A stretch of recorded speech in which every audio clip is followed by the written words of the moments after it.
Hello all. आज हम पढ़ने जा रहे हैं new topic accounting for partnership firms. तो उसमें पहले फंडामेंटल से अपने को स्टार्ट करना है। तो पार्टनरशिप मीनिंग क्या है, डिफाइन क्या किया है वो देखना है ना। पार्टनरशिप को हमने डिफाइन किया है इंडियन पार्टनरशिप एक्ट 1932 में सेक्शन 4 के हिसाब से। बताया ये गया है partnership is the relation between persons who have agreed to share the profits of a business carried on by all or any of them acting for all। Partnership मतलब दो पर्सन्स के बीच एक बिजनेस रिलेशंस है, जो लोग agree हुए थे कि साथ में हम एक बिजनेस को कंटिन्यू करेंगे करके उसके जो भी प्रॉफिट्स और लॉसेस होंगे उसको आपस में बांटेंगे। और ज़रूरी नहीं है कि वो बिजनेस को में सबको प्रेजेंट रहना है, या तो सब मिल के भी चला सकते हैं, सबके बिहाफ में कोई एक या दो लोग भी चला सकते हैं। तो वैसे बिजनेस को हम पार्टनरशिप बिजनेस कहते हैं। जो पर्सन्स पार्टनरशिप फर्म में एंटर हुए हैं एक दूसरे के साथ इंडिविजुअली, उनको हम पार्टनर्स बोलते हैं। और कलेक्टिवली अगर उनको बोला जाएगा तो एक फर्म जिस नेम के अंडर वो पार्टनरशिप बिजनेस कैरी ऑन होगा वो फर्म का नेम, फर्म्स नेम कहलाता है। वो जो सबसे अहम चीज़ है इस बात को देखने की वो ये है, अगर अकाउंटिंग पॉइंट ऑफ व्यू से हम देखें तो partnership is a separate business entity. मतलब जब पार्टनरशिप बिजनेस किया जाएगा तो पार्टनर्स को और पार्टनरशिप बिजनेस जो फर्म है दोनों को अलग अलग माना जाएगा। ट्रांजैक्शंस को हमें पार्टनरशिप बिजनेस के पॉइंट ऑफ व्यू से रिकॉर्ड करना है, मतलब फर्म के पॉइंट ऑफ व्यू से रिकॉर्ड करना है, पार्टनर्स के पॉइंट ऑफ व्यू से नहीं। तो इसीलिए अकाउंटिंग पॉइंट ऑफ व्यू से पार्टनर्स का जो बिजनेस है उस फर्म को और जो पार्टनर्स है दोनों को अलग अलग माना गया है। लेकिन अगर लीगल पॉइंट ऑफ व्यू से हम देखें तो पार्टनरशिप बिजनेस को सेपरेट नहीं मान सकते हैं हम उसके पार्टनर से। कहने का मतलब है अगर इन केस जैसे पार्टनरशिप बिजनेस को बंद करना है, लॉसेस में जा रहा है और अगर लायबिलिटी आपकी बच रही है तो उसे पार्टनर्स को अपनी पर्सनल एसेट्स को बेच के, अपनी पर्सनल प्रॉपर्टी को बेच के वो लायबिलिटी को पे करना पड़ेगा।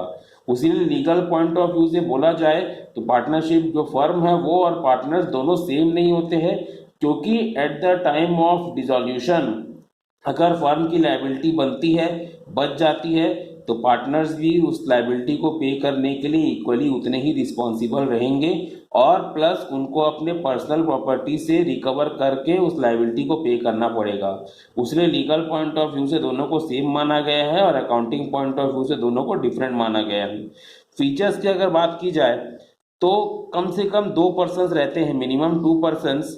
मैक्सिमम के लिए जो कंपनीज मिसलेनियस रूल्स 2014 का रूल 10 है उसके हिसाब से मैक्सिमम 50 पर्सन्स को अलाउ किया जाता है। पार्टनरशिप बिजनेस का इफेक्ट जो है, एग्जिस्टेंस में पार्टनरशिप बिजनेस जो आता है वो ओरल या रिटर्न फॉर्म पे आ सकता है। अगर रिटर्न फॉर्म में पार्टनरशिप बिजनेस किया जाए तो जो एग्रीमेंट बनेगा वो पार्टनरशिप डीड कहलाता है।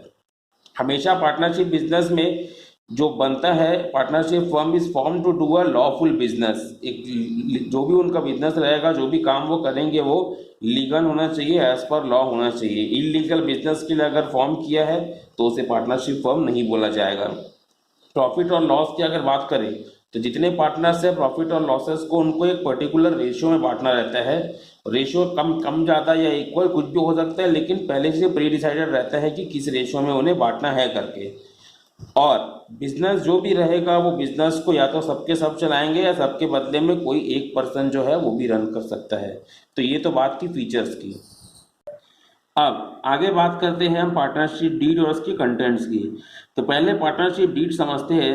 अ written document which contain details of the terms and conditions of partnership. It is a legal document signed by all partners. ठीक है, कोई भी एक रिटर्न डॉक्यूमेंट जिसमें पार्टनरशिप बिजनेस को रन करने से रिलेटेड जितने भी टर्म्स एंड कंडीशंस है उसकी डिटेल रहेगी और उस डॉक्यूमेंट पे सभी पार्टनर्स का साइन रहेगा, वो डॉक्यूमेंट पार्टनरशिप डीड कहलाता है।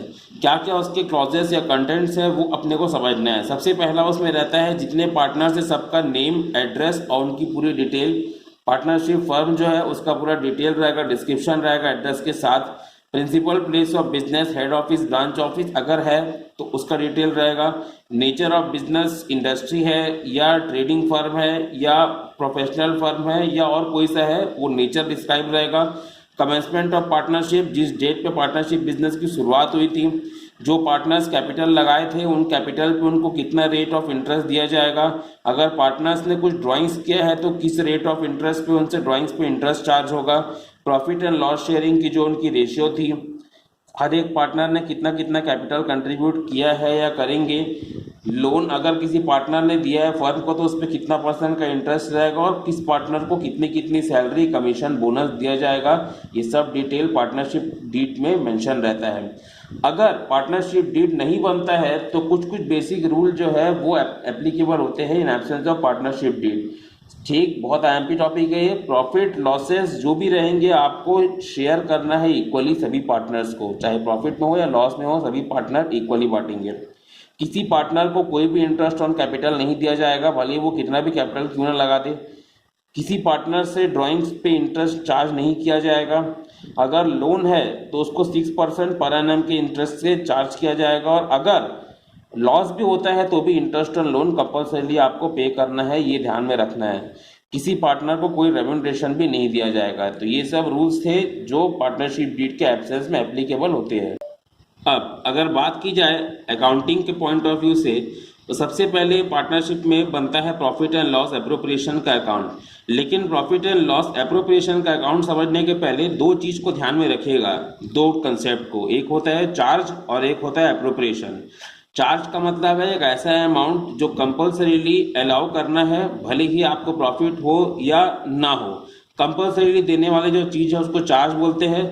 और प्रॉफिट्स अगर हुए तो उस बचे हुए प्रॉफिट्स में से जो जो हमें पार्टनर लोग को अलाउ करना है वो सब चीजें एप्रोप्रिएशन में आती है। तो दो चीजों को ध्यान में रखना अपने को, चार्ज और एप्रोप्रिएशन को। अब बात की जाती है profit and loss appropriation account की। याद रखिएगा 11th क्लास में आपने एक प्रॉफिट एंड लॉस का अकाउंट बनाया था जिसमें नेट प्रॉफिट लास्ट में बचता था, तो उसी प्रॉफिट एंड लॉस अकाउंट का एक्सटेंशन है प्रॉफिट एंड लॉस एप्रोप्रिएशन का जो अकाउंट है। वो प्रॉफिट एंड लॉस अकाउंट जो आपने 11th क्लास में बनाया था या अर्लियर जो आपने प्रिपेयर किया था, उसके बाद जितना भी प्रॉफिट आपका बचता है उस प्रॉफिट्स को profit and loss appropriation account में ट्रांसफर किया जाता है, और उस प्रॉफिट्स को फिर यूज किया जाता है कौन से पर्पस में। सबसे पहले पार्टनर्स के कैपिटल पे इंटरेस्ट दिया जाएगा, पार्टनर्स को सैलरी या कमीशन दिए जाएंगे।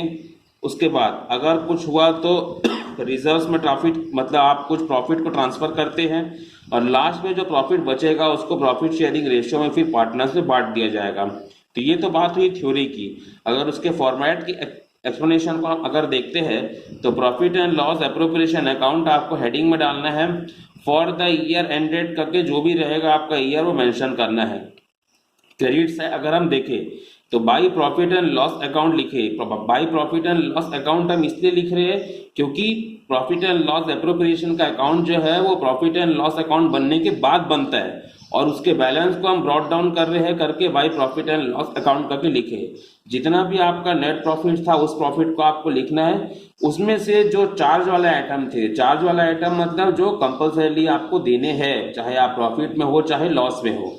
ठीक, तो उसमें पार्टनर्स के लोन पे जो इंटरेस्ट रहेगा वो, मैनेजर को जो कमीशन देने रहेगी वो, और अगर किसी पार्टनर के प्रीमाइसेस से बिजनेस चल रहा है और उसको अगर रेंट दे रहे हैं तो ये तीन चीज आपको पहले माइनस करनी है, तब जाके आपका प्रॉफिट एंड लॉस अकाउंट का जो बैलेंस रहेगा वो आपको आउटर कॉलम में लिखना है। याद रखिएगा प्रॉफिट बैलेंस है करके क्रेडिट साइड में लिख रहे हैं हम उसको, ठीक है। अगर लॉस बैलेंस आता है तो डेबिट साइड में लिखते हैं हम उसको। उसके बाद पार्टनर्स ने जितना भी ड्राइंग्स किया था उस ड्राइंग्स पे जो पार्टनर्स से हम इंटरेस्ट लेंगे, इंटरेस्ट जो हम पार्टनर से लेंगे, याद रखिएगा फर्म के पॉइंट ऑफ व्यू से वो आपकी इनकम रहती है करके आपको उसको क्रेडिट साइड में शो करना है। तो ये दो आइटम आए क्रेडिट साइड में। उसके बाद जितना भी आपका प्रॉफिट बैलेंस था उस प्रॉफिट बैलेंस में से आपको क्या क्या देना है, इंटरेस्ट ऑन कैपिटल देंगे, पार्टनर्स को सैलरी देंगे, पार्टनर्स को कमीशन देंगे, ठीक है। याद रखिएगा प्रॉफिट अगर हुआ है तभी आपको ये देना है, अगर प्रॉफिट नहीं होगा तो ये सब चीजें नहीं दी जाएगी। उसके बाद अगर कुछ अमाउंट रिजर्व में ट्रांसफर करने को दिया रहेगा इंस्ट्रक्शंस तो वो ट्रांसफर करेंगे, और बाकी जो बचा हुआ रहेगा अमाउंट उस प्रॉफिट को आपको पार्टनर्स के कैपिटल या करंट अकाउंट में ट्रांसफर करना है। उसको कैपिटल अकाउंट में तब ट्रांसफर करेंगे अगर पार्टनर्स का कैपिटल फ्लक्चुएटिंग रहेगा, करंट अकाउंट में तब ट्रांसफर करेंगे अगर पार्टनर्स का कैपिटल फिक्स कैपिटल मेंशन रहेगा। तब वो क्या रहेगा हम नेक्स्ट मॉड्यूल में देखेंगे, ठीक है। आज के लिए इतना सफिशिएंट है। Thank you very much all of you.